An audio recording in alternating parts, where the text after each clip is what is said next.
Hello guys, welcome back to my channel start with art. So I hope आप सभी safe होंगे घर में। एंड आज की जो वीडियो है उसका मेन पर्पस है आगे का जो हम आगे का जो सिलेबस है हम इसमें वो कवर करेंगे। एंड अभी तक मैंने आपको म्यूरल्स तक पढ़ा दिया है। एंड म्यूरल्स से पहले एंशंट से लेके पूरा म्यूरल्स तक हमने पढ़ लिया है। ठीक है, आपके एग्जाम में जितना भी आना सफिशिएंट मटेरियल है, जितना भी आ सकता है वो सब उसमें कवर है। बाकी इसके अलावा जो हम MCQs पढ़ेंगे तब आपके जो डाउट्स है वो और ज़्यादा क्लियर हो जाएंगे कि किस तरह से क्वेश्चन आ सकते हैं। एंड अब हम स्टार्ट करेंगे मिनिएचर। आज का जो टॉपिक है वो मिनिएचर है। एंड वीडियो में पूरा मिनिएचर स्टार्ट करने से पहले मैं आपको एक बार पुराना वाला जो सिलेबस है, यानी कि जो हमने म्यूरल्स तक किया था, वो मैं आपको एक थोड़ा सा ओवरव्यू दे दूंगी उसका, यानी कि रिवाइज करा दूंगी। क्योंकि जो बच्चे पहली बार वीडियो में आए हैं तो उन लोगों के लिए काफ़ी ज़्यादा हेल्पफुल होगा कि अगर वो ये वीडियो देखते हैं एंड देन उसके बाद अगर उनको ये अच्छी लगती है तो शायद वो स्टार्टिंग से जाके पूरा चैप्टर जो है वो कंटिन्यू कर सकते हैं। सो चलिए स्टार्ट करते हैं फिर आज की वीडियो, ज़्यादा टाइम नहीं वेस्ट करते हैं एंड लेट्स गो। तो आज हम स्टार्ट करेंगे सबसे पहले मिनिएचर पेंटिंग से। ठीक है, सो मिनिएचर पेंटिंग स्टार्ट करने से पहले मैं आपको ना पुराना जो हमने जितना भी पढ़ा है अभी तक 5 लेसन्स में हमने जितना भी कवर किया है वो मैं एक बार आपको रिवाइज करा देती हूँ कि हमने कहाँ से स्टार्ट किया था एंड अब हम कहाँ पर आ चुके हैं। ठीक है, तो चलिए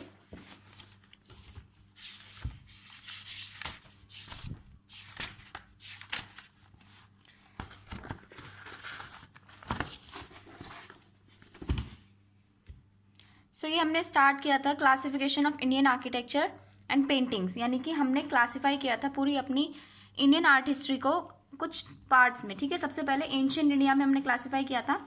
ये हम जो है ये पूरी सीरीज हम इसको पढ़ेंगे एंड देन हम मेडिवल इंडिया पढ़ेंगे एंड देन हम मॉडर्न इंडिया की तरफ जाएंगे। ठीक है, तो सबसे पहले एंशिएंट इंडिया में हमने Harappan, Mauryan, post Mauryan, Gupta and south Indian art. इसमें हम अभी सिर्फ पेंटिंग्स का लेके चल रहे हैं। ठीक है, अभी मैंने आपको ये जो मैं सीरीज़ करा रही हूँ इसमें अभी हम सिर्फ पेंटिंग्स देख रहे हैं कि इस टाइम पीरियड में क्या क्या पेंटिंग्स बनी है।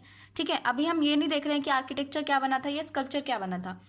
उसके लिए मैंने बताया कि मैं नई उसके लिए सीरीज़ स्टार्ट करूँगी, तो पहले मैंने सोचा कि मैं पेंटिंग की कंप्लीट करा दूँ।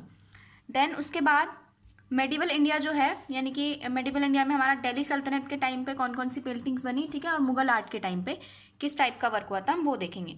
एंड देन लास्ट में मॉडर्न इंडिया जिसमें हमारा इंडो गॉथिक स्टाइल और न्यू रोमन स्टाइल आता है। तो इसमें हम देखेंगे कि किस किस टाइप का ब्रिटिशर्स ने वर्क कराया या फिर आर्किटेक्चर या जो भी था वो चीज़ हम देखेंगे इसमें। जो नए नए मॉडर्न पेंटर्स आ रहे थे, राजा रवि वर्मा, रविंद्रनाथ, अमृता शेरगिल, ये ऐसे पेंटर्स के बारे में हम इनमें देखेंगे। ठीक है, तो अभी मैंने जो कराया है वो शुरू से कराया है। सबसे पहले हमने देखा था कि मैंने इंट्रोडक्शन दिया था। ये इंट्रोडक्शन वाला पार्ट जो है आप देख सकते हैं फर्स्ट लेसन में। वैसे तो इंट्रोडक्शन में मैंने ज़्यादा कुछ नहीं बताया, मैंने बस तीनों जो एंशिएंट, मेडिवल और मॉडर्न है उसको थोड़ा थोड़ा डिफाइन किया था, इससे ज़्यादा कुछ नहीं था। देन हमारा आता है प्रिंसिपल्स ऑफ पेंटिंग। ठीक है, प्रिंसिपल्स ऑफ पेंटिंग भी मैंने बता रखे हैं कि 6 प्रिंसिपल्स ऑफ पेंटिंग होते हैं। ये काफ़ी इंपॉर्टेंट है एग्जाम के पर्सपेक्टिव से अगर हम देखें। एंड इसमें मैंने बताया था आपको कि 6 प्रिंसिपल ऑफ पेंटिंग्स एंड इनके हमें एग्जाम्पल्स कहाँ कहाँ से मिले। जैसे कि ये प्ले वगैरह जो मैंने बताया था कि ये जो प्ले है मुद्रा राक्षसा बाय विशाखा दत्ता, तो इसमें भी हमें एविडेंसेस मिलते हैं देखने के लिए कि 6 प्रिंसिपल्स ऑफ पेंटिंग उनका यूज़ होता था। ठीक है, नेक्स्ट है ये मैंने प्रिंसिपल्स ऑफ पेंटिंग बताया था और मैंने आपको ये बताया था कि ये क्यों ज़रूरी है, हम सबसे पहले प्रिंसिपल्स ऑफ पेंटिंग ही क्यों पढ़ रहे हैं। तो जैसे मैंने आपको बताया था इसमें कि प्रिंसिपल्स ऑफ पेंटिंग हम इसलिए पढ़ रहे हैं क्योंकि प्रिंसिपल्स ऑफ पेंटिंग जो है, यानी कि ये वात्स्यायन ने कामसूत्र में, कामसूत्र उनकी बुक का नाम है, तो उसमें उन्होंने मेंशन किया था ये 6 प्रिंसिपल्स ऑफ पेंटिंग। एंड ये गुप्ता टाइम के आर्टिस्ट थे या फिर पोएट थे, हम कह सकते हैं गुप्ता टाइम के पोएट थे, ये राइटर थे। तो इन्होंने उस बुक में ये लिखा था, ये सारे प्रिंसिपल्स मेंशन किए थे 6 प्रिंसिपल्स ऑफ पेंटिंग। एंड इससे पहले क्योंकि पेंटिंग का ज़्यादा काम नहीं हुआ है, जैसे कि अभी हम देखेंगे भीमबेटका वगैरह में, तो इसमें जो पेंटिंग्स मिली हैं वो बहुत ही ज़्यादा बेसिक लाइंस के रूप में हमें मिली हैं। ठीक है, कलर्स भी बहुत लेस कलर्स का यूज़ हुआ है। इससे पहले, यानी कि ये जो प्रिंसिपल्स ऑफ पेंटिंग है, इनसे पहले बहुत कम काम होता था। फिर गुप्ता एज में जाके, गुप्ता एज में जब हम कह सकते हैं इन्होंने अपनी बुक में डाला, तो उसमें हमें अजंता एलोरा में काफ़ी पेंटिंग्स मिली हैं। आगे हम वो सारी केव्स देखेंगे जिसमें हमें पेंटिंग्स मिली थी। ठीक है, उससे पहले ज़्यादा कुछ काम नहीं हुआ था, इसीलिए हमने सबसे पहले प्रिंसिपल ऑफ पेंटिंग से स्टार्ट किया था, क्योंकि जो मेन आर्टवर्क स्टार्ट हुआ था वो गुप्ता एज से स्टार्ट हुआ था। ठीक है, पेंटिंग्स का, आर्किटेक्चर का तो काम बहुत पहले से इंडस वैली से ही शुरू हो गया था, इवन उससे पहले भी शायद नहीं, आर्किटेक्चर इंडस वैली से ही शुरू हुआ था एंड स्कल्पचर्स वगैरह भी उससे पहले थोड़े बहुत बनते होंगे। ठीक है, तो अब हम आगे देखते हैं कि मैंने बता दिया आपको प्रिंसिपल्स पढ़े मैंने, इसके बारे में आप सर्च करके और अच्छे से डिटेल से पढ़ सकते हैं अगर आप चाहें तो, लेकिन नाम आप ज़रूर याद रखिएगा, वो बहुत ज़्यादा इंपॉर्टेंट है। फिर हमने देखा था प्री हिस्ट्रिक पेंटिंग्स के बारे में, ठीक है। तो प्री हिस्ट्रिक पेंटिंग्स में मैंने भीमबेटका केव के बारे में बताया था आपको कि यहाँ पे किस किस टाइप के मतलब प्री हिस्ट्रिक पेंटिंग्स जो हैं 3 पार्ट्स में डिवाइडेड है। अपर पैलोलिथिक, दूसरा था हमारा मेसोलिथिक, ठीक है, एंड देन हमारा था चारकोलिथिक। सो मेसोलिथिक पीरियड मैंने आपको बताया था, देन चारकोलिथिक पीरियड मैंने आपको बताया था। सो ये आप जो है लेसन 2 में देख सकते हैं, इस चीज़ के बारे में आप अच्छे से और डिटेल में पढ़ सकते हैं। सो फिर मैं अभी आपको फिलहाल रिवाइज करा रही हूँ। नेक्स्ट हमने फिर भीमबेटका रॉक्स के बारे में देखा था कि भीमबेटका रॉक पेंटिंग्स हमें किस किस टाइप की मिली थी, है ना। वहाँ पे जैसे आप ये पढ़ सकते हैं, social life is well depicted with the presence of children, all this things हमने ये इसमें पढ़ी थी, ठीक है। कलर्स का कौन सा यूज़ हुआ था, तो आप उन लेक्चर्स को पहले अच्छे से देखिए। जिसने नहीं देखा है, बस मैं जो ये लोग कंटिन्यूसली वॉच कर रहे हैं उनके लिए मैं ये सीरीज जो है बस एक बार रिवाइज करा रही हूँ। नेक्स्ट है क्लासिफिकेशन ऑफ इंडियन पेंटिंग्स। सो हमने जो लास्ट टू लास्ट वीडियो में आई थिंक पढ़ा था, हमने क्लासिफिकेशन ऑफ इंडियन पेंटिंग्स में हमने म्यूरल्स और मिनिएचर्स यानी कि 2 पार्ट में डिवाइडेड है। पूरा का पूरा जो इंडियन पेंटिंग्स है वो 2 टाइप्स की पेंटिंग बनती है, ठीक है। वैसे क्लोथ पेंटिंग भी बनती है बट इतना ज़्यादा ज़रूरी नहीं है, बाद में अगर सीरीज़ कंप्लीट होने के बाद मैं वो भी कवर करा दूंगी। सो म्यूरल्स जो है, सबसे पहले हमने म्यूरल्स पढ़े थे। म्यूरल्स हमें मिलते हैं काफ़ी सारी, जैसे इन केव्स में रावण छाया रॉक शेल्टर, अजंता अर्ममलाई केव्स, ठीक है, बाग केव्स, इन सब में हमें क्या मिलते हैं, म्यूरल्स मिलते हैं। नेक्स्ट जैसे मैंने आपको ये केव्स बताई है, भी म्यूरल्स मिलते हैं इन सारी केव्स में हमें, ठीक है। अब हमने फिर धीरे धीरे स्टार्ट किया था अजंता केव पेंटिंग्स को देखा था हमने सबसे पहले, क्योंकि पेंटिंग्स हमें सबसे पहले यहीं मिली थी, ठीक है। जो अच्छे एग्जाम्पल्स थे, जैसे ये लिखा है some of the best example of murals are in Ajanta and Ellora caves. तो ये नीचे जो है ये मैंने आपको बताई थी, टोटल केव्स 29 केव्स थी, यानी इसमें कौन कौन सी टाइप की हमें पेंटिंग्स मिली थी। जैसे फ्रेस्को वर्क होता था इसमें एंड टेम्परा स्टाइल में होता था बेसिकली। उसके बाद हमें किस किस तरह की यहाँ पे पेंटिंग्स मिली हैं, जैसे कि unique feature of the painting is depicted through each female figure has a unique hair style, मतलब ये कुछ तरह की कैरेक्टरिस्टिक्स मैंने आपको बताई थी, ठीक है। नेक्स्ट है some important paintings of Ajanta. ये मैंने इंपॉर्टेंट पेंटिंग्स की लिस्ट बना रखी है, तो आप इनको अच्छे से याद कर सकते हैं, ठीक है। देन नेक्स्ट हमने जातक स्टोरीज मतलब जातक स्टोरीज क्या होती है, क्योंकि इससे जो है क्वेश्चन ज़रूर आता है। सो ये जो है प्रीवियस जो बर्थ था बुद्धा का, ये वो है। सो ये आप देख सकते हैं। नेक्स्ट हमने पढ़ी थी एलोरा केव पेंटिंग्स, पूरा हमने कंप्लीट कर दिया था एलोरा केव पेंटिंग्स। देन हमने बाग केव पेंटिंग्स पढ़ी थी। उसके बाद हमने पढ़ी थी अर्मामलाई केव पेंटिंग्स, ठीक है। देन सितल वसल केव पेंटिंग्स, ये बहुत ही ज़्यादा इंपॉर्टेंट है गाइज, इसको आप अच्छे से याद कर लीजिएगा, इसके बारे में आप अच्छे से पढ़ लीजिएगा।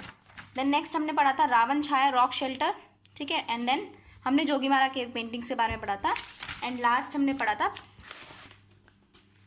बदामी केव टेम्पल, ठीक है। तो लास्ट हमने यहाँ पे फिनिश किया था पूरा का पूरा ये, ठीक है। आप ये अगर वीडियोज आपने नहीं देखी हैं तो आप देख लीजिए, उसके बाद से आप ये जो है कंटिन्यू कर सकते हैं। सो आज जो है हम पढ़ेंगे मिनिएचर्स के बारे में, ठीक है। जितना भी अभी तक मैंने आपको बताया है वो म्यूरल पेंटिंग्स है, यानी कि जो वॉल पे बनी हुई है। सो वॉल पे पेंटिंग्स बनी हुई थी वो सारी की सारी जो थी एंशिएंट इंडिया तक का था ये सब, ठीक है। लेकिन अभी जो हम मिनिएचर स्टार्ट करते हैं, एंशिएंट इंडिया में मिनिएचर्स भी स्टार्ट हो गए थे, ठीक है। सो मिनिएचर स्टार्ट हुए थे, तो हम स्टार्ट करते हैं सबसे पहले miniatures. So the word miniature is derived from the Latin word minimum, which means red lead paint. The paint was used in the illuminated manuscripts during the Renaissance period. So miniature का मतलब ये नहीं है कि छोटा, मतलब अगर छोटी साइज में पेंटिंग है तो इसलिए वो मिनिएचर है, नहीं। यहाँ पे लिखा है ना, it is generally confused with the word minimum, which would mean that they were small in size. हो सकता है, लेकिन हमेशा इसका मतलब ये नहीं होता है कि मिनिएचर का मतलब यही है कि वो छोटा है इसलिए मिनिएचर है। इसका मतलब है, इस वर्ड का मतलब है मिनिमम, विच ये लेटिन वर्ड है मिनिमम, जिसका मतलब है रेड लीड पेंट, यानी कि जो रेड कलर के एक पेंट से जो वर्क किया जाता था उसको इन्होंने, मतलब जैसे कि कुछ लिख रहे हैं आप, ठीक है, कुछ भी लिख रहे हैं आप एंड उसके सामने आपने उसका डिपिक्शन कर दिया, यानी कि कुछ लिखते लिखते आपने उसको जैसे किसी भी चीज़ से डिस्क्राइब कर दिया, पेंटिंग का कुछ कलर वगैरह डाल के आपने उसको डिस्क्राइब कर दिया, तो वो मिनिएचर था, ठीक है। सो ऐसा नहीं है कि वो छोटा साइज है इसलिए मिनिएचर, बिकॉज उसको आपने डिस्क्राइब करा है यहाँ पे, मतलब जैसे आपने कोई लाइन लिखी एंड इसी को आपने यहाँ पे पेंटिंग के रूप में डिस्क्राइब कर दिया। सो इनको ये रेड लीड पेंट से किया जाता था, ठीक है। एंड इसी को ही फिर मिनिएचर कहा जाने लगा। एंड इल्यूमिनेटेड मैन्युस्क्रिप्ट्स मतलब कि जो कुछ टेक्स्ट है उसके साथ में उसका डिस्क्रिप्शन भी है पेंटिंग के रूप में, ठीक है।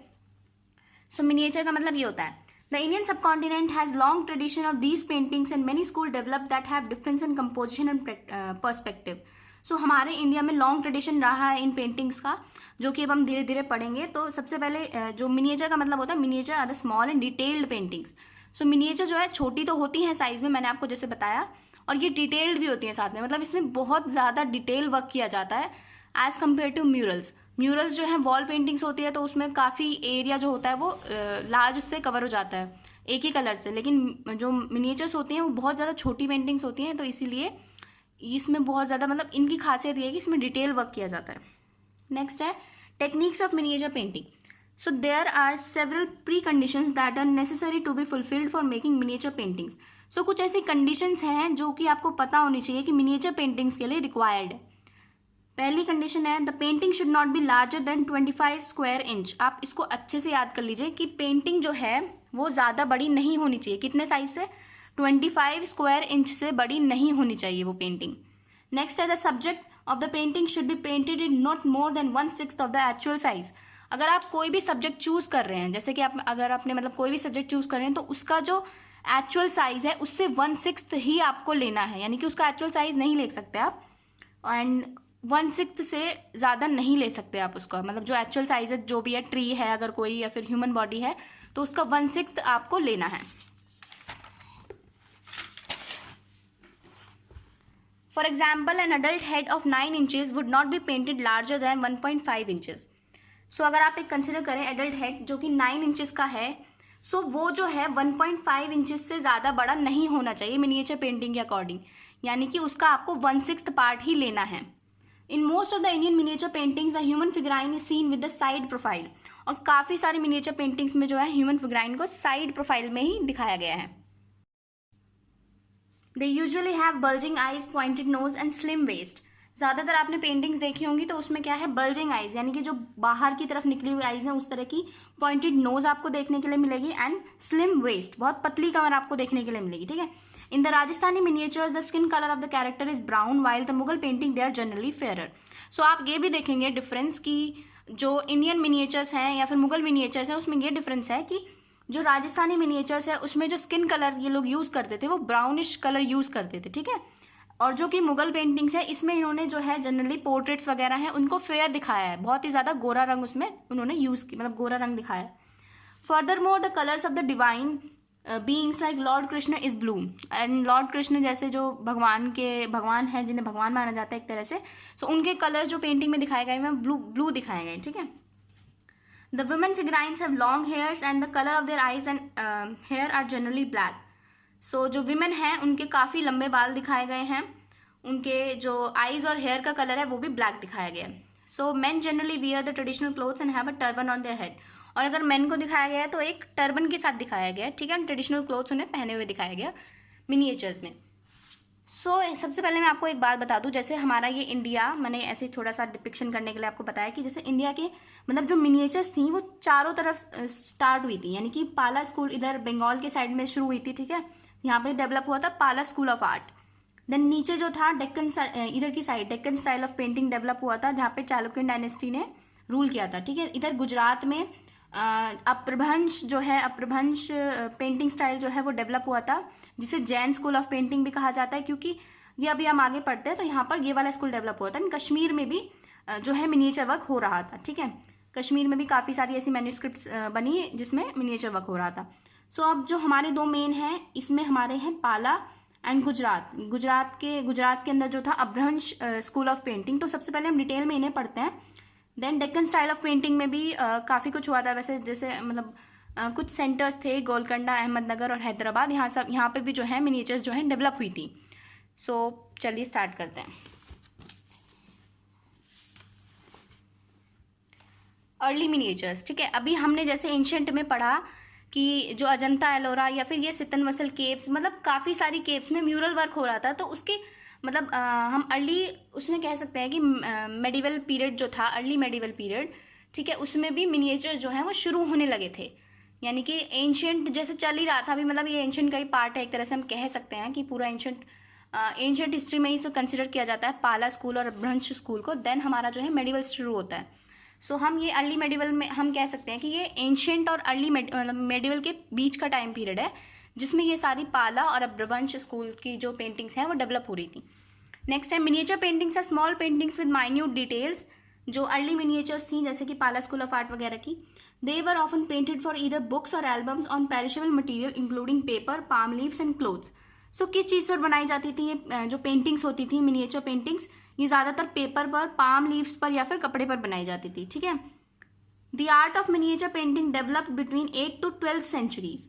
जो आर्ट है मिनिएचर पेंटिंग की वो कब से कब डेवलप हुई थी? 8 से 12 सेंचुरी के बीच में ये डेवलप हुई। These kind of paintings can be attributed to the eastern and western region. जैसे मैंने आपको बताया अभी इंडिया के मैप में कि ईस्ट में भी हो रही थी और वेस्ट में भी हो रही थी, ठीक है। नॉर्थ साउथ में भी थोड़ा थोड़ा काम चल रहा था। सो सबसे पहले आता है पाला स्कूल ऑफ आर्ट, देन आता है Apabhramsha school of art. Apabhramsha school of art, ठीक है। अभी हम पढ़ते हैं सबसे पहले पाला स्कूल ऑफ आर्ट के बारे में। This school was flourishing during 750 to 150 AD। These paintings are generally executed on palm leaves और vellum paper, ठीक है। ये पेंटिंग जो थी जनरली किस पर होती थी? पाम लीव्स पर होती थी और वेलम पेपर यानी कि एक तरह का पेपर होता है तो उस पर होती थी, ठीक है। These paintings are generally found as a part of manuscripts. ये पेंटिंग्स हमें ऐसे नहीं मिली हैं कि मतलब कहीं पे भी पड़ी हुई पेंटिंग्स मिल गई हैं, नहीं, ये हमें मिली है मैन्युस्क्रिप्ट्स के अंदर। जैसे कि मैंने आपको बताया कि इल्यूमिनेटेड मैन्युस्क्रिप्ट्स होती थी तो उसमें कुछ लिखा होता था पहले, ठीक है, और उसके ऐसे बीच बीच में पेंटिंग्स बना दी जाती थी, तो ये पेंटिंग्स हमें उस रूप में मिली हैं, ठीक है। फिर है Ashtasahasrika Prajna Paramita, manuscript written in 11th and 12th century. ये सबसे इंपॉर्टेंट मैन्युस्क्रिप्ट का नाम है एक, अष्टसरिस्का प्रजनम परमिता। ये जो मैन्युस्क्रिप्ट है ये 11th से 12th सेंचुरी के बीच में लिखी गई थी, ठीक है, और पाला स्कूल के आर्ट के अंदर ही लिखी गई थी ये, मतलब इन्हीं के इल्यूमिनेटेड मैन्युस्क्रिप्ट्स थी एक, तो उसमें ये मिली है हमें। तो यहाँ से भी हमें काफ़ी सारी पेंटिंग्स देखने को मिलती हैं, ठीक है। तो आप ये नाम याद रखिएगा, अष्टसरिस्का प्रजनम परमिता।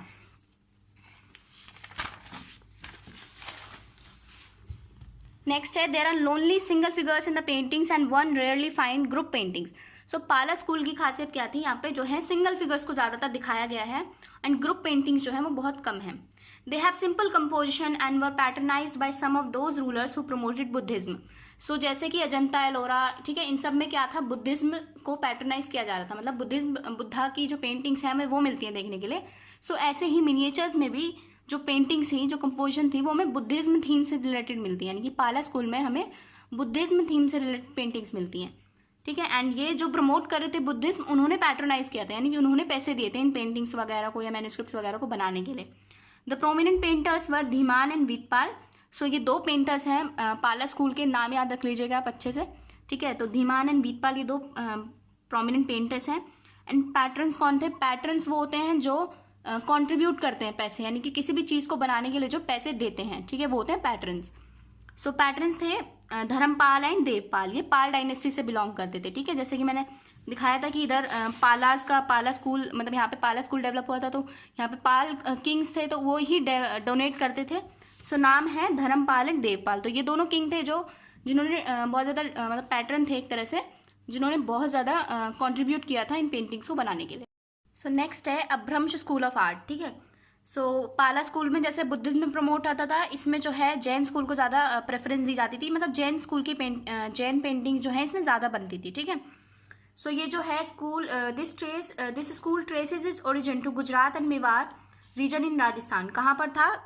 गुजरात रीजन में और मेवाड़ रीजन में, राजस्थान के अंदर, ठीक है। ये जो डेवलप हो रहा था स्कूल राजस्थान में।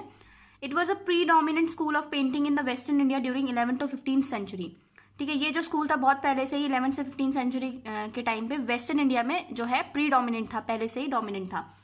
The most common themes of these paintings were Jain and in the later period the Vaishnava school appreciated them too. So सबसे ज़्यादा कॉमन थीम्स क्या थे कि जो जैन पेंटिंग्स हैं हमें वो ज़्यादा देखने के लिए मिलेगी। एंड इन्होंने जो है गीत गोविंद और सेक्युलर लव का कंसेप्ट भी अपनी पेंटिंग्स में दिखाया है, ठीक है। सो पहले जो थी मतलब अर्ली जैन फेज में जो पेंटिंग्स हैं वो बनती थी पाम लीफ पर, ठीक है, पाम लीफ पर बनती थी, लेकिन जो बाद में बनने लगी थी वो बनने लगी थी किस पे? पेपर पर बनने लगी थी, ठीक है। So even though the paintings were made as illustrations for book, they didn't develop a different style but were mural paintings in a reduced dimension. जो पेंटिंग्स हैं इन्होंने मतलब पेंटिंग्स जो इलस्ट्रेशन की तरह बनाई जाती थी बुक्स के लिए, इन्होंने कोई डिफरेंट स्टाइल डेवलप नहीं किया था, but were mural paintings in reduce dimensions. बस ये छोटा डायमेंशन था थोड़ा, लेकिन होती एक तरह से म्यूरल पेंटिंग्स ही थी, ठीक है।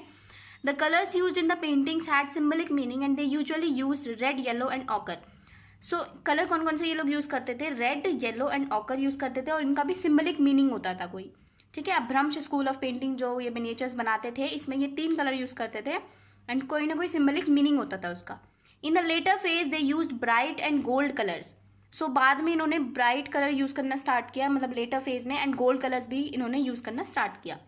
Further more the features of the human figurines depicted in the paintings have fish shaped bulging eyes। तो इनकी जो अभ्रंश स्कूल ऑफ पेंटिंग्स की खासियत क्या है कि जो आइज़ थी वो फिश शेप्ड की आइज़ इन्होंने काफ़ी ज़्यादा एग्जैजरेटेड चीज़ें बनाई हैं, ठीक है, पॉइंटेड नोज बनाई है और डबल चिन बनाया है, ठीक है। They try to begin the trend to make angular faces in the third and fourth profile. Third और फोर्थ प्रोफाइल में इन्होंने एंगुलर फेसेस बनाने का जो ट्रेडिशन है वो स्टार्ट किया था। The figures are usually stiff and the ornamentation is carefully done. जो फिगर्स हैं वो बहुत ज़्यादा स्टिफ हैं, ठीक है, उसमें मूवमेंट नहीं है इतना ज़्यादा, ठीक है, और ऑर्नामेंटेशन इज़ केयरफुली डन, यानी कि जो ऑर्नामेंट्स हैं वो भी काफ़ी अच्छे से बनाए गए हैं। The female figures have enlarged hips and breast, मतलब जो जैसा मैंने आपको बताया कि एग्जैजरेशन था इन पेंटिंग्स में, नॉर्मल जो ह्यूमन जो होता है उससे काफ़ी ज़्यादा एग्जैजरेट इन्होंने बनाया था। So female figures have enlarged hips and breast, so मतलब उनका जो ऊपर का पोर्शन था वो नीचे का पोर्शन उसको काफ़ी एग्जैजरेट करके उन्होंने बनाया है, मतलब पेंटिंग्स में दिखाया है। Exaggeration of certain physical traits, the animal and bird figurines in the paintings are represented as toys. So जो एनिमल और बर्ड फिगर्स हैं उनको टॉयज़ की तरह दिखाया गया है।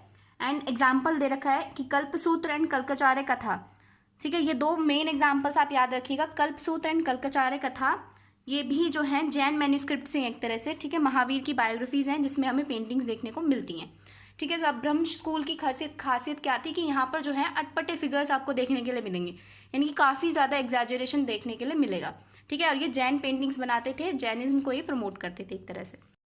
सो गाइज आज की वीडियो में बस इतना ही, एंड अब हम मिलते हैं नेक्स्ट वीडियो में। मैं इसके आगे का जो चैप्टर्स हैं यानी कि इसके आगे का जो सिलेबस है वो कवर करूंगी नई वीडियोस में, एंड आप अच्छे से देखिए, इसको लर्न कीजिए, समझिए, कोई दिक्कत आ रही है तो आप कमेंट करके पूछ सकते हैं, आपके सारे आंसर्स मैं वहाँ पर आपको करूँगी। एंड जो लोग ये वीडियोस देख रहे हैं उनको अच्छी लग रही है ये वीडियोस एंड कमेंट्स कर रहे हैं, thank you so much all of you, आप मुझे बहुत ज़्यादा मोटिवेट कर रहे हैं, and thanks for motivating me, and मैं आपके लिए यही वीडियोस लेके आती रहूँगी और आप भी ऐसे ही मुझे मोटिवेट करते रहिए। And take care, bye bye, मिलते हैं अब हम नेक्स्ट वीडियो में नए सिलेबस के साथ।